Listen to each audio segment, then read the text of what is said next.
شيرين، نعم. اختاري مين فيهم النهارده؟ مش عارفه والله، انا يعني انا عارفه صوت، انا فاكره صوت مروه كويس، بس النهارده كان في حاجه، كنت حاسه انك بتبلعي العرب مش بتطلع. علا شويه بتبان منوره وشويه برضو حس صوتها مخنوق، فكان في حاجه النهارده مش واضحه بالنسبه لي، فانا مش قادره اختار. لا بس انا عارفه قدرات مروه كويس. صح، الوضوح ما كان موجود، وعلا حاولت تعطي من يعني بصدق حقيقه يعني. سامحني علا، انا اختار مروه اليوم، الاصوات رائعه جدا. مروه ما كانت اغنيه بابقه على صوتها، او ما كان باين صوتها لمروه، بس انما بهذه الاغنيه انا شفت علا لامعه اكثر من مروه. هذه متفقين طبعا.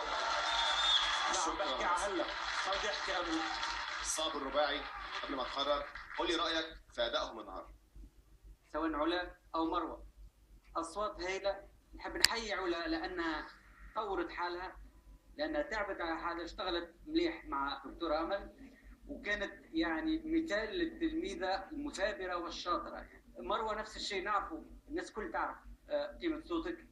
صحيح ممكن الاغنيه كتمت شويه صوتك، لكن حفلاتك كانوا رائعين. حفلاتك ينموا عن صوت متمكن وخبره في الاداء وتحكم في الصوت، فالاختيار اكيد مش يكون صعب عليا بصراحه. قرارك يا صابر، اتفضل.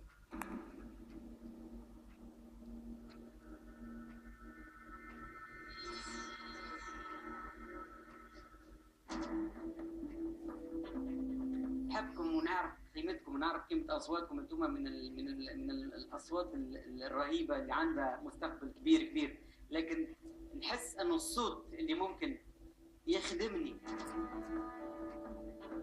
المواجهات اللي جايتني امام هؤلاء النجوم الكبار معهم اصواتهم الرهيبه، حس انه مروه هي الافضل. الف مبروك، الف مبروك لمروه.